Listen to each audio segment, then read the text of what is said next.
क्या आपके साथ भी कभी ऐसा हुआ है कि आप बहुत ज्यादा मोटिवेट होकर पढ़ने बैठे हो और अचानक थोड़ी देर में आपके हाथों में बुक्स की जगह मोबाइल फोन आ जाता हो और आप पढ़ने की जगह इंस्टाग्राम पर रील स्क्रॉल करने लग जाते हो? तो ऐसा सिर्फ आपके साथ नहीं बल्कि लाखों स्टूडेंट्स के साथ होता है और इसका सबसे मेन रीजन है कंसंट्रेशन। आप अच्छे से अपनी पढ़ाई पर कंसंट्रेट नहीं कर पाते, जिसकी वजह से आप बहुत जल्दी डिस्ट्रैक्ट हो जाते हो या फिर आप गलत स्ट्रैटेजी से पढ़ाई करते होगे। रीजन चाहे जो भी हो, आज की इस वीडियो को देखने के बाद आपकी कंसंट्रेट ना कर पाने वाली आदत हमेशा के लिए खत्म हो जाएगी। आज हम आपको 5 सिंपल और प्रैक्टिकल स्टेप्स बताने वाले हैं जिसमें डिस्ट्रैक्शंस को हमेशा के लिए खत्म करने से लेकर पढ़ने की बेस्ट स्ट्रैटेजी तक सब कुछ इंक्लूडेड है और इन सभी पॉइंट्स को इम्प्लीमेंट करने के बाद 100% आप पढ़ाई में कंसंट्रेट करने लग जाओगे। बट ये पांचों पॉइंट्स एक दूसरे से कनेक्टेड है, इसलिए आपको एक भी पॉइंट मिस नहीं करना है। तो दोस्तों, आज फिर जबरदस्त वैल्यू ऐड करेंगे आपकी लाइफ में। So let's begin. Number 5. Create to-do list. ज्यादातर स्टूडेंट्स की सबसे बड़ी गलती ये होती है कि वो पढ़ने से पहले कभी भी एक क्लियर टू डू लिस्ट या गोल्स नहीं बनाते, क्योंकि उन्हें लगता है कि उनके दिमाग को सब पहले से ही पता है कि उन्हें दिन भर क्या करना है और क्या नहीं करना। पर दिन खत्म होते होते इन स्टूडेंट्स का ज्यादातर टाइम यहाँ वहाँ की फालतू चीजें करने में चला जाता है और वो अपना पूरा दिन वेस्ट कर देते हैं। इसलिए सबसे पहले आपको एक तो टू डू लिस्ट बनानी होगी। आपकी टू डू लिस्ट जितनी ज्यादा क्लियर और स्पेसिफिक होगी, आपके लिए उतना ही बेनिफिशियल होगा। आपको अपनी लिस्ट में आपके सब्जेक्ट का कौन सा चैप्टर पढ़ोगे ये क्लियर करना होगा। उसके बाद आपको वो चैप्टर कब से कब तक पढ़ना है ये भी मेंशन करना होगा। चलिए आपको एक एग्जांपल देकर समझाता हूँ। लेट्स सपोज मुझे साइंस का फर्स्ट चैप्टर सुबह 10 से 12 बजे तक पढ़ना है, तो मैं उसे अपनी डायरी में लिखकर उसके सामने कुछ इस तरह का बॉक्स ड्रॉ कर दूंगा। उसके बाद मुझे दोपहर के 2 से 5 मैथ्स का ट्रिग्नोमेट्री वाला चैप्टर सॉल्व करना है, तो मैं उसे लिखकर उसके सामने भी बॉक्स बना दूंगा। ठीक इसी तरह आपको भी 3-4 गोल्स अच्छे से लिख लेने हैं। बट गोल सेट करने से पहले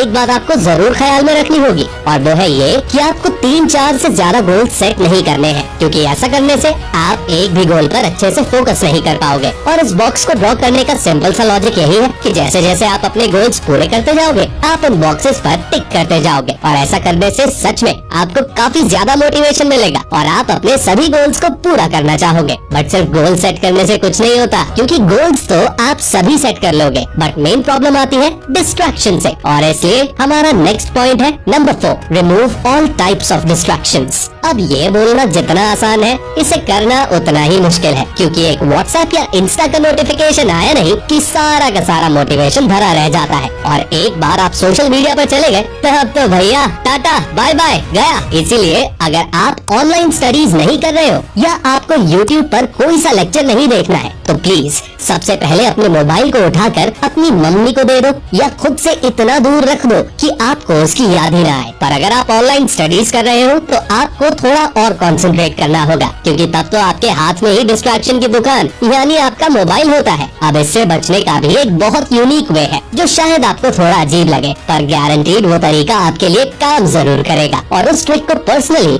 मैं खुद काफी ज्यादा यूज कर चुका हूँ और वो ट्रिक है सिंपली अनइंस्टॉल द ऐप जो आपको डिस्ट्रैक्ट कर रहा है। वो इंस्टाग्राम हो सकता है या फेसबुक हो सकता है या फिर कोई सा गेम हो सकता है, क्योंकि जब वो ऐप मोबाइल में होगा ही नहीं तो ना नोटिफिकेशंस आएंगे और ना आप डिस्ट्रैक्ट होंगे। और जब 2-3 दिनों में आपको बहुत ज्यादा इच्छा हो इंस्टाग्राम या फेसबुक यूज करने की, तो आप उसे फिर से इंस्टॉल कर लो और अच्छे से 2-3 घंटे मन भर के यूज करने के बाद फिर से उसे अनइंस्टॉल कर दो। दोस्तों, सच में ये ट्रिक 200% वर्किंग है और इसे इम्प्लीमेंट करने के बाद आपकी डिस्ट्रैक्शंस की प्रॉब्लम काफी हद तक सॉल्व हो जाएगी। बट नेक्स्ट पॉइंट भी इतना ही इम्पोर्टेंट है, या कहें तो इससे भी ज्यादा इम्पोर्टेंट है, पर हम में से ज्यादातर लोग उसे इग्नोर करते हैं और वो है number 3, create a good study environment. देखो भाई, पढ़ाई करने का भी एक माहौल या कहे तो एनवायरनमेंट होता है। अब मान लो आप पढ़ाई करने के लिए बहुत ज्यादा मोटिवेटेड हो, पर जैसे ही आप पढ़ने बैठते हो आपके घर में भाई बहन लड़ने लगते हैं, टीवी की आवाज आने लगती है या आपके पास कोई आकर नाचने लगता है, तो क्या आप ऐसे में पढ़ पाओगे? कभी नहीं।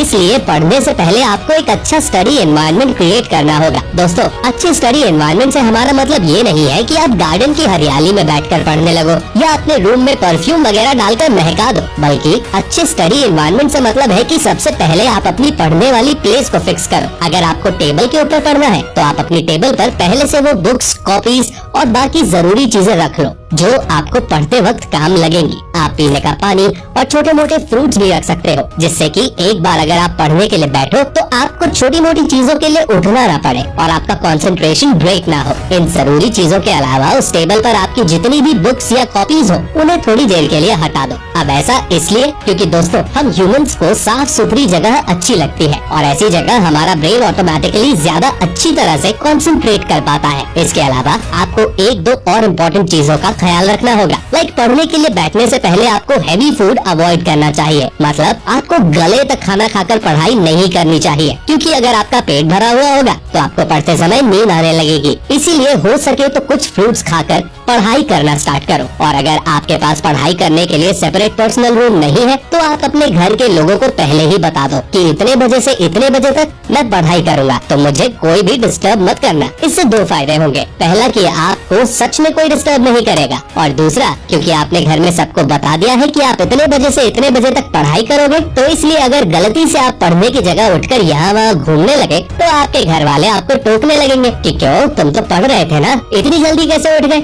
ये ट्रिक सुनने में तो काफी नॉर्मल सी लगती है, बट असल में यही ट्रिक सबसे ज्यादा काम करती है। बट अब बारी आती है सबसे ज्यादा इम्पोर्टेंट, या कहे तो हमारे वीडियो के मोस्ट इम्पोर्टेंट पार्ट की, और वो है कि ज्यादा समय तक कंसंट्रेट करके कैसे पढ़े। वैसे तो इसके बहुत से अलग अलग तरीके हैं, बट जो तरीका मुझे सबसे ज्यादा प्रैक्टिकल लगता है वो है number 2, study by time slots and rests. अगर आपको ज्यादा समय तक कंसंट्रेट करके पढ़ाई करनी है तो आपको टाइम स्लॉट्स में अपनी पढ़ाई करनी चाहिए, और ऐसा करने के लिए काफी फेमस टेक्निक यूज की जाती है जिसे पोमोडोरो टेक्निक कहते हैं। और शायद आपने भी इस टेक्निक के बारे में सुना होगा कि 25 मिनट पढ़ाई करो और 5 मिनट रेस्ट करो। बट इस टेक्निक में एक छोटी सी प्रॉब्लम है, और वो है ये कि आप 25 मिनट अच्छे से पढ़ तो लोगे, पर जब 5 मिनट रेस्ट करने की बारी आएगी ना तो गलती से वो 5 मिनट 10 से 15 मिनट में कब बदल जाएंगे पता नहीं चलेगा। दूसरा, अगर आप कंसंट्रेट करके पढ़ना चाहते हो तो कम से कम आपको 45 से 50 मिनट तक लगातार पढ़ना चाहिए, क्योंकि 25 मिनट कम टाइम होता है, और इसलिए सबसे बेस्ट होगा कि आप 45 से 50 मिनट बिल्कुल फुल कंसंट्रेट करके पढ़ो और उसके बाद 10 से 15 मिनट का रेस्ट लो। अब ये इतनी अच्छी टेक्निक इसलिए है क्योंकि इस तरह 3 घंटे पढ़ने के बाद आप टोटल 2.5 घंटे फुल कंसंट्रेट करके पढ़ चुके होंगे विद 30 मिनट्स ऑफ रेस्ट। बस इसे करते समय एक गलती मत करना जो काफी लोग कर देते हैं, और वो है ये कि जब आप 10 मिनट्स का रेस्ट लोगे तो उस 10 मिनट्स में ट्राई करना कि आप कुछ बहुत ज्यादा एंटरटेनिंग चीज ना देखने लग जाओ, क्योंकि उससे आपका 10 मिनट का रेस्ट 20 से 25 मिनट के रेस्ट में कब बदल जाएगा आपको पता भी नहीं चलेगा। और जब आप दोबारा पढ़ने बैठोगे तो आपके दिमाग में वही चीजें चलती रहेंगी और आप पढ़ाई पर अच्छे से कंसंट्रेट नहीं कर पाओगे। इसकी जगह आप कुछ खाकर पानी पी सकते हो या थोड़ा यहाँ वहाँ घूमकर अपनी एनर्जी रिस्टोर कर सकते हो। अब आता है last but not the least, number 1, focus on your goal not on time. दोस्तों अब इसका डायरेक्ट कंसंट्रेशन से तो कोई कनेक्शन नहीं है, पर हाँ इस पॉइंट से आपको इफेक्टिवली पढ़ाई करने में बहुत ज्यादा हेल्प मिलेगी। ज्यादातर स्टूडेंट्स डिस्ट्रैक्शन को दूर करके अच्छा एनवायरनमेंट बना के पढ़ाई करने के लिए बैठ जाते हैं और पोमोडोरो टेक्निक का यूज भी करते हैं, पर ऐसा करते समय वो अपना फोकस टाइम के ऊपर करते हैं। लाइक वो ये देखते रहते हैं कि कब 50 मिनट कंप्लीट हो और वो उठ के 10 मिनट का रेस्ट कर सके। एंड बिलीव मी, ऐसा पढ़ने का कोई मतलब नहीं, क्योंकि आपका पूरा ध्यान पढ़ाई की जगह टाइम पर था। इसलिए इफेक्टिवली पढ़ने के लिए आपको उन गोल्स पर फोकस करना चाहिए जो आपने अपनी डायरी में लिखे थे। भले आपको 2-3 घंटे ज्यादा पढ़ना पड़े, पर आपको अपने गोल्स को पूरा करने पर मेन फोकस करना चाहिए। एंड गोल्स के सामने उस बॉक्स को बनाने का भी मेन रीजन यही था कि आप अपने गोल्स को पूरा करके उस पर टिक करो। So don't focus on time, focus on your goals. तो दोस्तों इन 5 पॉइंट्स को सिर्फ देखने से काम नहीं चलेगा, बल्कि आपको इन्हें इम्प्लीमेंट भी करना होगा, और इन्हें इम्प्लीमेंट करने के बाद आपको गारंटीड रिजल्ट्स भी मिलेंगे। सो आई होप आपको आज की ये इन्फॉर्मेटिव वीडियो जरूर पसंद आई होगी। तो गुरु दक्षिणा के तौर पे हमारी इस वीडियो को लाइक करके शेयर जरूर करें, और ऐसे ही अमेजिंग और इन्फॉर्मेटिव वीडियोस देखने के लिए हमारे चैनल को भी सब्सक्राइब कर दें। चलिए मिलते हैं अगले वीडियो में, तब तक के लिए take care, love you all.